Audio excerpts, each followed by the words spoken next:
Assalamualaikum warahmatullahi wabarakatuh.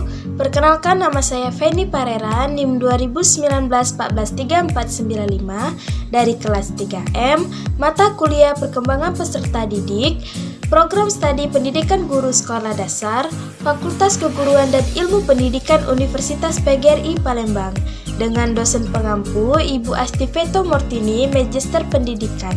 Di sini saya akan menjelaskan materi saya, yaitu tentang masa usia dini ditambah tugas perkembangan 2-6 tahun dan perkembangan fisik. Selamat menyaksikan. Baiklah, langsung saja. Anak usia dini. Anak usia dini merupakan anak yang berada pada usia 0-6 tahun. Usia dini merupakan usia yang sangat penting bagi perkembangan anak sehingga disebut golden age. Anak usia dini sedang dalam tahap pertumbuhan dan perkembangan yang paling pesat, baik fisik maupun mental. Usia dini merupakan masa perkembangan dan pertumbuhan yang sangat menentukan perkembangan masa selanjutnya. Erikson mengemukakan bahwa masa kanak-kanak merupakan gambaran manusia sebagai manusia. Perilaku yang berkelainan pada masa dewasa dapat dideteksi pada masa kanak-kanaknya. Selanjutnya yaitu karakteristik umum dan sifat-sifat anak usia dini, yaitu sebagai berikut. 1. Bersifat unik. Artinya sifat anak itu berbeda satu sama lainnya. Yang kedua, egosentris. Artinya anak lebih cenderung melihat dan memahami sesuatu dari sudut pandang dan kepentingannya sendiri. Yang ketiga, aktif dan energik, yaitu artinya anak lazimnya sebagai melakukan aktivitas. Yang keempat, rasa ingin tahu yang kuat dan antusias terhadap banyak hal. Yang kelima, eksploratif dan berpetualang. Maksudnya, terdorong oleh rasa ingin tahu yang kuat, anak lazimnya menjelajah, mencoba dan mempelajari hal-hal yang baru. Yang keenam, spontan, yaitu perilaku yang ditampilkan anak umumnya relatif asli dan tidak ditutup-tutupi, sehingga merefleksikan apa yang ada dalam perasaan dan pikirannya. Yang ketujuh, senang dan kaya dengan fantasi. Artinya anak senang dengan hal-hal yang imajinatif. Yang kedelapan, masih kurang pertimbangan dalam melakukan sesuatu. Yang kesembilan, daya perhatian yang pendek. Yang kesepuluh, bergairah untuk belajar. Dan terakhir, semakin menunjukkan minat terhadap teman. Selanjutnya, tugas perkembangan anak 2-6 tahun, yaitu sebagai berikut. Pertama, toilet training. Hakikat tugas yang harus dipelajari anak yaitu buang air kecil dan buang air besar yang bisa diterima secara sosial. Toilet training yang berhasil dapat membantu anak yang berhati-hati, dapat menguasai dirinya, mendapatkan pandangan yang jauh ke depan dan dapat berdiri sendiri. Yang kedua, belajar membedakan jenis kelamin, serta dapat bekerja sama dengan jenis kelamin lainnya. Melalui observasi, maka anak akan melihat tingkah laku yang berbeda jenis kelamin satu dengan yang lain. Yang ketiga, belajar mencapai stabilitas fisiologis. Manusia pada waktu lahir sangatlah labil jika dibanding fisik orang dewasa. Anak akan cepat sekali merasakan perubahan dari panas ke dingin.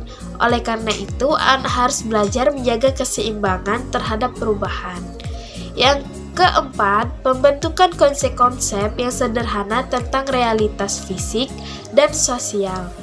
Yang kelima, belajar kontak perasaan dengan orang tua, keluarga, dan orang lain, menghubungkan diri sendiri secara emosional.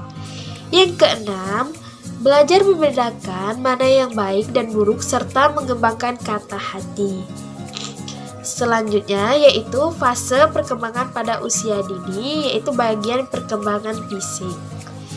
Perkembangan fisik merupakan masa kanak-kanak adalah salah satu aspek yang sangat penting dan mempengaruhi aspek-aspek perkembangan lainnya.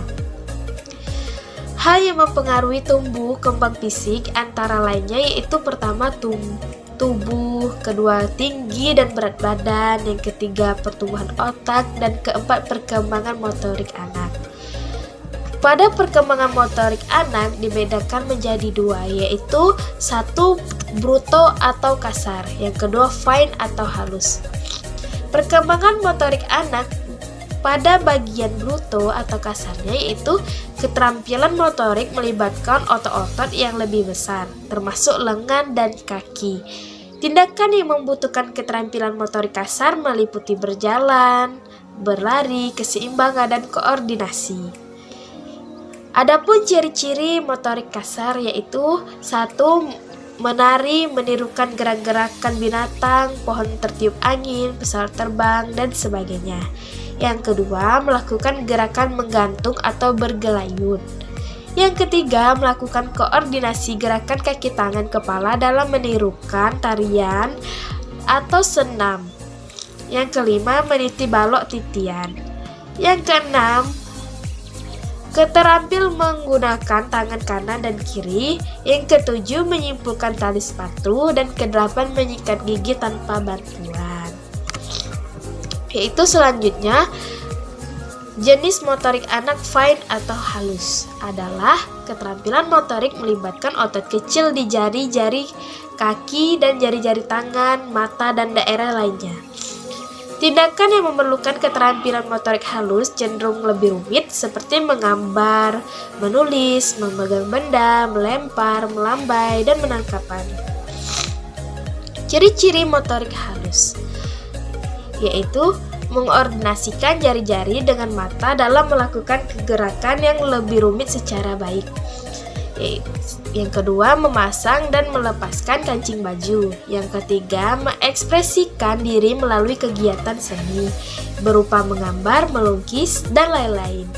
Yang keempat, membuat sesuatu bentuk dengan lilin atau tanah liat atau wax dan clay.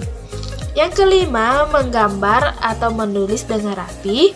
Yang keenam, menggunting sesuai pola yang rumit. Dan yang terakhir, menempel gambar dengan tepat.